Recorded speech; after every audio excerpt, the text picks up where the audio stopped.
Hello guys, आज मैं आपको Thai BL drama dear doctor I am coming for soul का फर्स्ट एपिसोड एक्सप्लेन करने वाली हूँ। द टक्सेडो सीरीज का एपिसोड 4 कल रिलीज होगा, तो मैं उसे कल एक्सप्लेन करूंगी। तो बिना देर करे शुरू करते आज के फर्स्ट एपिसोड को।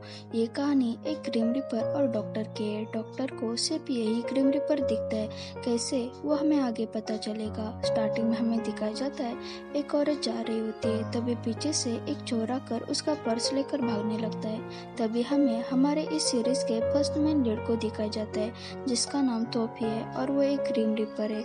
वो नूडल्स खा रहा होता है, तभी वो उस औरत की चीखने की आवाज़ें सुनता है और वो उस चोर को पकड़ने के लिए उसके पीछे भागने लगता है। तभी हमें इस सीरीज के सेकंड मेन लीड को दिखाया जाता है, उसका नाम डॉक्टर प्रकरण है। अपने कलीग्स को वो बता रहा था अगर पेशेंट को पेन हो रहा है तो एग्जैक्टली क्या करे, और वो दोनों ऑपरेटिंग रूम में चले जाते और वहाँ जाकर ऑपरेशन स्टार्ट करते। तभी एम्बुलेंस से एक पेशेंट को ला रहे थे, तो चोर स्ट्रेचर से टकरा कर नीचे गिरता है।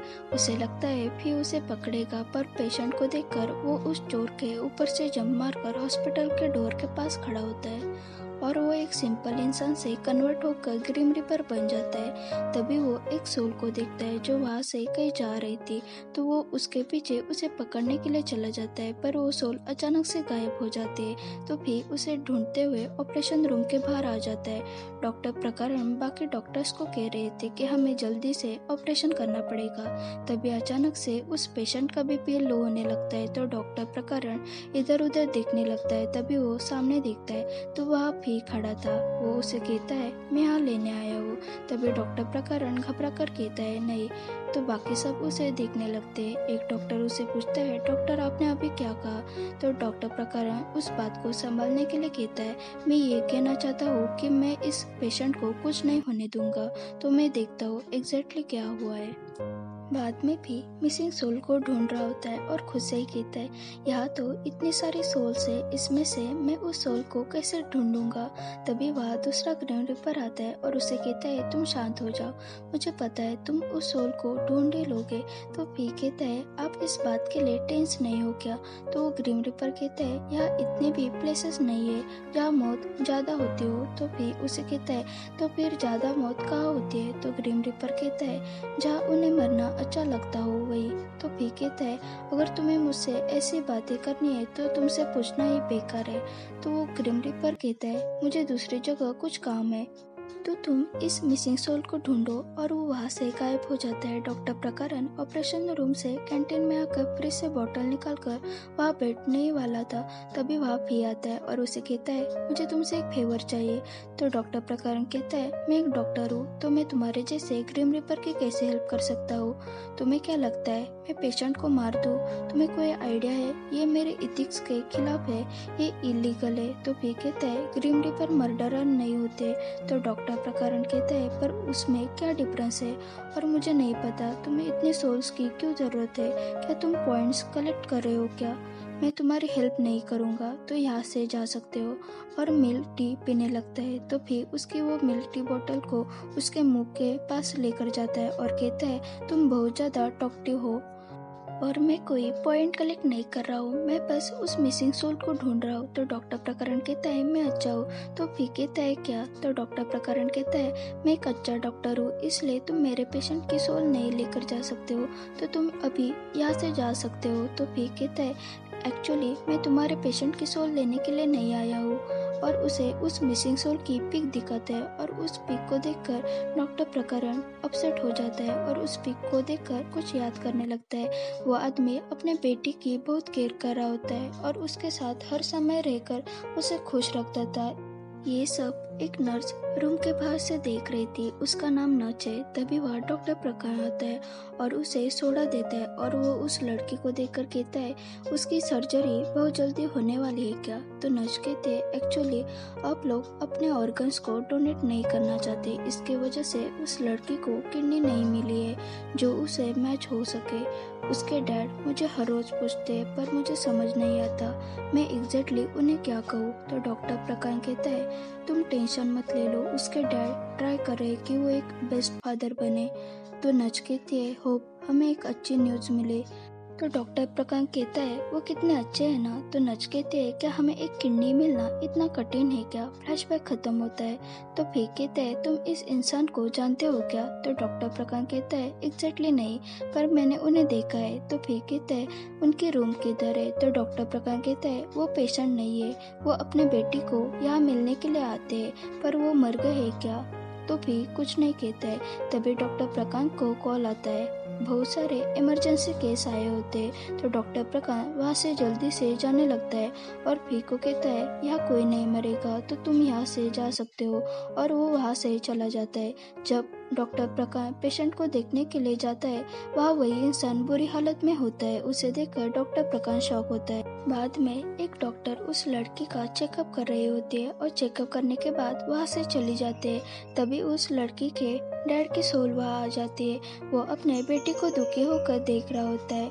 तभी वहाँ भी आता है और कहता है मिस्टर प्रयाग। तो आदमी उसे कहता है क्या आप ग्रीम रिपर हो क्या। तो फिर कहता है हाँ, मुझे दूसरे ग्रीम रिपर ने बताया आप वहाँ से गायब हो गए हो, इसलिए मैं आपको लेने के लिए आया हूँ। तो आदमी कहता है प्लीज़ मुझे मेरी बेटी के साथ थोड़ा टाइम और रुकने दो। तो फिर कहता है सॉरी, मैं ये नहीं कर सकता क्योंकि हर किसी चीज़ की लिमिटेशन होती है और आपका टाइम यही ख़त्म हो चुका है सर। तो मैं आपके सोल को नई जर्नी के लिए लेने के लिए आया हूँ। तो आदमी दुखी होकर अपनी बेटी को लास्ट टाइम देखता है और वहाँ से गायब होता है। डॉक्टर प्रकाश दुखी होकर बाहर बैठा होता है। तभी वहाँ भी आता है और उसे कहता है मैंने उसे ढूंढ लिया। तो डॉक्टर प्रकाश गुस्से में कहता है तो तुम मुझे क्यों बता रहे हो, मैंने उसे पहले ढूंढा था, तुम उसे ढूंढ भी नहीं सकते थे। तो फिर कहते हैं मैं सिर्फ तुम्हें थैंक्स कहने के लिए आया था, तुमने मुझे कहा था कि तुमने उन्हें अपने बेटी को मिलते हुए देखा था, अभी भी वो उधर ही थे। तो डॉक्टर प्रकाश गुस्से से कहता है मुझे थैंक्स मत बोलो, मैं बस यही चाहता हूँ कि तुम यहाँ से चले जाओ जहाँ से तुम आए हो, क्या तुम ये कर सकते हो। और वहाँ से गुस्से से चला जाता है। नर्स कैंटीन में परेशान होकर बैठी होती है। तो दूसरे नर्स उसे कहती है तुम ठीक हो ना, तुम्हें कोई बात सता रही है क्या। तो नर्स कहती है हाँ। तभी वहाँ डॉक्टर प्रकाश आता है और नर्स को पीस सोडा देता है। उन दोनों को क्लोथ देकर डॉक्टर मेहता को जलस फील होता है और वहाँ आकर नर्स के हाथों से वो पीस सोडा लेकर कहता है मेरी शुगर कम हो गई है, तो मुझे इसकी ज़्यादा ज़रूरत है। डॉक्टर प्रकाश फिश के पास आता है और कहता है मुझे लगता है वो अच्छे के लिए चले गए हैं। तो नर्स कहती है तुम्हें पता है। तो मेहता कहता है कौन हो। तो डॉक्टर प्रकाश कहता है तुम्हें जानने की कोई ज़रूरत नहीं है। तो मेहता कहता है और तुम जो हर किसी के मामले में अपनी टांग अड़ाते हो, उससे बेहतर तुम खुद पर ध्यान दो। तो डॉक्टर प्रकाश कहता है मैं सिर्फ कुछ टाइम के लिए ऐसा कर रहा हूँगा, पर तुम पिछले 10 सालों से यही करते आ रहे हो और शायद आगे भी यही करोगे। तो मेहता कहता है डोंट वरी, मैं सिर्फ उसी चीज़ के लिए बोलता हूँ जहाँ मुझे बोलना चाहिए, तो तुम मुझे क्रिटिसाइज करना बंद करो। तो डॉक्टर प्रकाश कहता है क्योंकि मैं तुमसे बड़ा हूँ। तो डॉक्टर मेहता कहता है तुम सिर्फ कुछ मिनट से बड़े हो, तो ये काउंट नहीं किया जाएगा। तो नच उन दोनों की फाइटिंग देखकर उन दोनों को कहती है क्या तुम दोनों फाइट करना बंद करोगे। मुझे लगा था यहाँ बैठकर मुझे अच्छा फील होगा, पर अभी मेरा मूड उससे ज़्यादा खराब हो गया है। और वहाँ से चली जाते हैं। तो डॉक्टर मेहता कहता है अब इसे क्या हुआ। तो डॉक्टर प्रकाश कहता है वैसे भी तुम मेरे भाई नहीं हो, तो मैं तुम्हें क्यों बताऊं। और वो भी वहाँ से चला जाता है। डॉक्टर प्रकाश टेरेस पर खड़ा होता है। तभी वहाँ किटा आता है और उसे कहता है मैंने सुना तुम्हारे और डॉक्टर मेहता के बीच फाइट हुई है। तो डॉक्टर प्रकाश कहता है उसने स्टार्ट किया था, मैंने नहीं। तो किटा कहता है ऐसा है तो कसम खा के कहो तुमने स्टार्टिंग नहीं की थी। तो डॉक्टर प्रकाश कहता है मुझे मरना नहीं है। और वो हंसने लगता है और बोलता है अगर कोई पेशेंट लेट आने की वजह से मर जाए तो तुम उस पर क्या कहोगे। तो किटा कहता है मैं उस पर क्या कह सकता हूँ, वो उस पेशेंट पर डिपेंड करता है एग्जैक्टली वो किस बीमारी की वजह से मरा है। ऐसा हमेशा नहीं होता है कि वो लेट आने की वजह से मरा हो। तो डॉक्टर प्रकाश कहता है तो इसका मतलब हम बहुत लोगों की जान नहीं बचा सकते। तो किटा कहता है हाँ एक्चुअली यही बात है। तो डॉक्टर प्रकाश कहता है पर मुझे लगता है हम अच्छा कर सकते हैं। तो किटा कहता है कैसे। तो डॉक्टर प्रकाश कहता है अगर हम ज़्यादा एम्बुलेंस प्रोवाइड करें तो बहुत पेशेंट की जान बच सकती है। तो किटा कहता है हाँ ये अच्छा आइडिया है, तुम्हें पता है मैं तुम्हें हमेशा सपोर्ट करता हूँ चाहे वो कौन सा भी मैटर हो। तो डॉक्टर प्रकाश खुश होता है और कहता है चलो अब मुझे बहुत भूख लगी है, मेरे लिए कुछ खाना खरीद लो। तो किटा कहता है तुम क्या खाना चाहते हो, और दोनों साथ में बोलते नूडल्स और वहाँ से चले जाते। ओके गाइज, यहाँ हमारा एपिसोड फर्स्ट का फर्स्ट पार्ट खत्म होता है। नेक्स्ट पार्ट भी मैं जल्दी एक्सप्लेन करूँगी। अगर आपको ये वीडियो पसंद आया हो तो इसे ज़रूर लाइक, शेयर और कमेंट करें, और चैनल पर न्यू हो तो ज़रूर सब्सक्राइब करें। Thanks for watching.